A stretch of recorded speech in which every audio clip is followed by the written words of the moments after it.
talking to the microphone. Okay, so let's get going. All right. Ladies and gentlemen, welcome to the Sex and Suicide podcast. We are working with the Mental Health and Motivational Monday. So thank you for tuning in. With us this evening, we have a good friend of mine and also a very inspirational young gentleman by the name of Matt Granger. Matt, how you doing? Good, man. How are you? I'm good. And as always, we have our co-host, Mr. Vinni Chase. Hello. That's it? Hello. Vinni Chase, be honest, are you stoned right now? A little. A little, okay, all right. So Vinni Chase is stoned on Mental Health Monday. Good start. We're kicking here. Yeah. I'm just kidding. No judgment here, buddy. It's all good.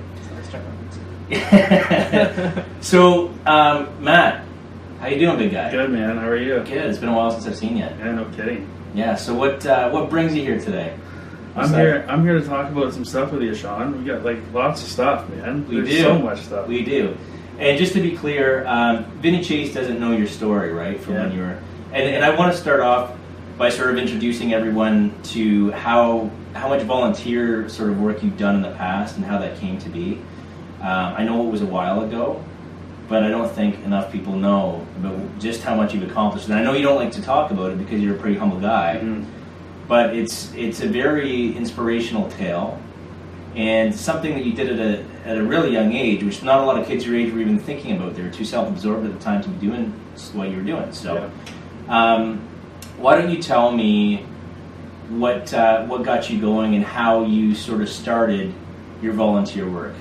So growing up, Mom was a PSW, so a personal support worker, and she had a client named Glenn Elford. Yeah. And he was, she would do home visits with him, just like a regular, just a regular client, but became close with his wife. Okay. And then, as time went on, we went over and we were visiting. I'd bring my homework over and just sit in the dining room, do my homework while Mom was doing her thing. And Glenn had Parkinson's disease. So this was the gentleman she was taking care of? Yeah. Okay. So I would have been like, 12? Okay. 12, 13? Yeah. So I'd be sitting there in the dining room doing my homework, and I'd look over and I'd see Glenn, and he would be shaking, and at 12 years old, I'm like, why is that? Like, what's going on, right? Sure, yeah, it's probably, pretty shocking for a 12-year-old to see something like that. Yeah, and he wasn't really like, he wouldn't talk or anything like that. He just kind of sat there. So, I'd get home and be like, Mom, what's going on with Glenn? Is something wrong? Like, something wrong? Like, what? Right. What's going on? So you didn't know at all that there was anything wrong with him at the time? You didn't know? No idea. So you just thought your mom was visiting a friend? I knew that it was a client. Okay. But we became kind of close with Glenn's wife. Yeah. So we would go over there every now and then to do homework and just kind of visit with Mom. Sure. So that's how we got to know them. So leaving there, obviously I'd have questions for Mom, like what's going on, right? Right. Yeah. And she was trying to educate me in the most simplest way about what was going on with Glenn. Okay. So I was like 12, 13 at that time. And then, so she explained everything about Glenn. So Glenn had Parkinson's disease. Yeah. And at that time, I obviously had no idea about it.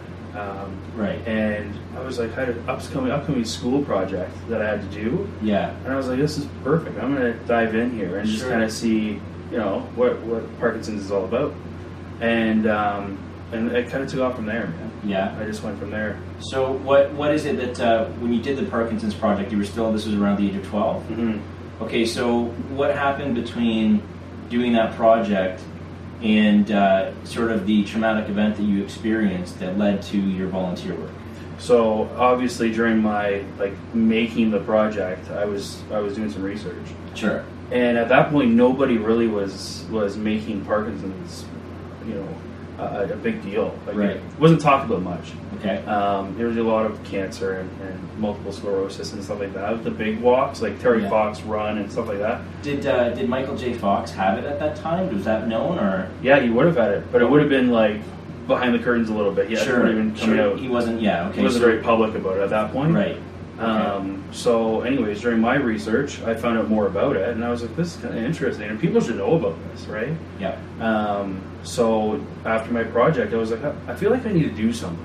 No one's doing anything for Parkinson's specifically, and I was like, I grew up playing hockey. I'm going to throw on the blades and just rollerblade around and see if I can create some noise about awareness for Parkinson's. And how old were you this time? 14. 14. So just going into high school. Okay, just going into high school. So you're a grade 9 student, and you had no other reason for doing this other than the fact that his death really upset you. Yeah, for sure. Well, I think it was more of the fact like I didn't completely understand why. You know what I mean? Sure. And it's such a visible thing too. Yeah. You know, it was just one of those things that kind of got to me a little bit. You know what I mean? Yeah. And then I just kind of thought, I'm going to do something. We all have so much power. Like we're able to do so many things, and I wanted to just draw so much attention to it. Okay, so what did you do? So like I said, growing up playing hockey, people did bikes across Canada. It started Canada-wide. Like I wanted to rollerblade across Canada. Okay. But my mom's like, let's slow down a little bit here. Like let's start small and try to like plan it out a little bit, right? Yeah. So you're an ambitious kid. Yeah. So I looked to Ontario. So we started in London, and then I was like, okay, I want to do something a little bit bigger, like a little bit more challenging. So we said, let's do Ontario. So we started in Tobermory. I sat down with the Parkinson's Society of Southwestern Ontario. Yeah. I met the gentleman who helped organize Jesse Davidson's stuff. Yep. And I still, in the back of my head, I was like, I still want to do Canada. Like, Ontario, no one's going to see me in Ontario, right? Right, sure. And so anyways, they were like, no, Matt, let's start small, man. Like, let's start something that we can do locally and then build up from there. Yep. So yeah, we started in Tobermory, and it took about 12 days. Okay. I wasn't rollerblading every day, of course, but 12 days, and it was about 600 kilometers. Okay. So did you go where did you go? You started in Tobermory and went to where? To London? So we went basically down Highway 21. So from Tobermory through Mar, all up north, and then all the way down Highway 21 to Goderich, down to like Windsor area. Oh wow. And then back through Sarnia. Yeah. And then back up to London. So you did kind of a loop. Yeah. Yeah. Okay. Like a kind of a hook. A hook. Yeah. That's kind of a description. For sure. All right. Just like Vinni Chase's penis. But really? Just kidding. We're not going to go there. But anyway, good for you, bud. Yeah. So, what was the end result? I mean, did you accomplish everything that you wanted to accomplish? So, yeah, kind of. Yeah. So it still felt like I didn't do, the things I kind of set out to do in a sense. Like I did create awareness.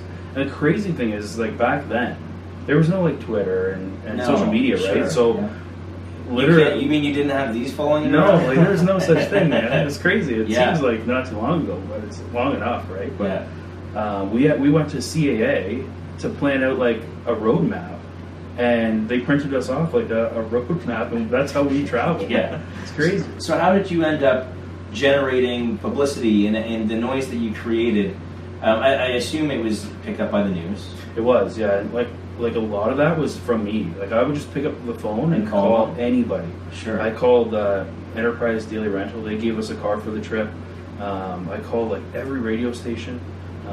New PL. I think it was called New PL back then. You're a 14-year-old fucking kid. Yeah, I was just picking up the phone calling anybody. Because that's really, back then, that's the only way you could really get anybody, right? So, or I think email was just kind of around, but... Yeah. Well, it makes sense that you eventually went into car sales because you're used to calling these people. Yeah. I mean, you started at a young age, with a great cause, but did you get any rejection? Not really, no. Everybody was fairly on board with it? You know what? When we went through Goderich, like busy, Grand Bend, sorry, it wasn't Goderich. Yeah. It was busier because we did it through the summer. People were kind of ignorant, like honking their horns, like, get out of the way, but they didn't know what was going on. I thought it was just blocking traffic. Yeah, like a kilometer deep. Yeah, that's summer. It was summertime. It was summertime. Yeah. So everyone just wants to go. Yeah, sure. But like back then, Grand Bend was fucking wild too because I have a cottage up there, right? So at that time, some cars, man, would zip by us at like 100, just flying by. Were you close to getting hit ever? A couple times. Yeah. Really? Yeah. And then the car was marked, right? But some people just didn't really care. Whatever. I wonder how many drunk drivers passed you at that time. Probably a few. Yeah. Okay, so you finished your tour across Ontario, and you're 14 years old. And did you raise? Do you know how much money you raised for Parkinson's? It was into like a couple thousand dollars, like just over $2,000. Sure, which is but that was like just cash through the window of the car, right? Right. I was rollerblading, and people would just like run up. There was actually a really cool story. We were coming through like Tobermory area, And New PL had sent out like a live news thing saying that Matt's coming through this area. Yeah. So this little girl came out to the road. Yeah. And like in the middle of nowhere. Okay. And she came out to the road and she was like waving at me. And I was like, "This is real. I'm going to stop. Like, Sure. This is cool, man." Yeah. And so I stopped and I was talking to her. Ended up leading into that her grandpa had Parkinson's. But this little girl, like I think she was like 6 or 7. Yeah. Understood what I was doing, so it was really cool. No kidding. I stopped and she's like, hold on. So she ran down her driveway back to Mom and grabbed some money, like whatever they had to give to us. That's cute. It was kind of cool. Yeah. You know what I mean? See that the impact. Well, if she was half the age you were and you didn't understand the tics and everything, I mean, I guess she got what you were doing, but she didn't really probably fully understand the disease. No, she just wanted to help out Grandpa probably. Right, yeah. sure. Yeah. So you've done the tour across Ontario to raise Parkinson's awareness at 14 years old. Then, what did you do after that? So I took a couple years off, Okay. and I was like, I wanted to focus on school and stuff like that. Yeah, as most kids are doing at that time, right? And obviously volunteer with the Parkinson's Society, like here and there. Mm-hmm. And then I got this like light bulb, and I was like, I need to do something again. Like I'm not fulfilled, you know what I mean? I'm still missing something. So I was like, growing up, I always wanted to set a world record. Yeah. I thought, how cool would it be to hold a world record? Right? Sure. So I was like, maybe I can tie in that with, a little bit of the Parkinson's thing. So you got the itch to kind of give back again. To You spent 2 years kind of focusing on you, as most kids do at that age. Yeah. And then something kind of stirred within you, and you felt like, hey, I want to do something again to it help. It wasn't done. You're done? No, it wasn't over. Are you done now? Or do you? No, I kind of miss it. You do you? Yeah, but I feel like I still do my part every day to give back, right? 100%. And I continue on with that, and that kind of fulfills me. And I'm busy. You grow up, you have life, right? We'll get to that. But let's continue with. Okay, you wanted to break this Guinness Book of World Records. So what did you end up doing? So I emailed Guinness. And I said, this is kind of what I want to do. I want to set, I think initially I just wanted to set a record on rollerblades. Didn't know, whether it be forwards, backwards, or whatever the case may be. Right. I said, what records do you have that I can put, record and rollerblades together and set something? Yeah. And they sent me back a couple. I can't remember exactly all of them, but one of them was backwards. Okay. And it was the longest distance traveled backwards in 24 hours. And I was like, man, I don't know if I could do that. Yeah. But I'm gonna give it a shot. Yeah. So I emailed them back, and I'm like, I'm doing it. What do I have to do? And they sent me a whole bunch of guidelines as to what I had to do to follow it to make sure that it was legit. Yeah. And honestly, like after that, I was like, man, this is amazing. And so I just ran with it again, and I started training. But I couldn't. You can't really train for backwards skating. You know what I mean? So what did you do to train for backwards skating? I went to I would go to Springbank and just rollerblade. Like people would look at me like, "What is this? What's this idiot doing?" So I kind of did it on my own street because I was like, these people. It was almost a good way to hype it up a little bit because people eventually would see that on the news and stuff, right? Sure.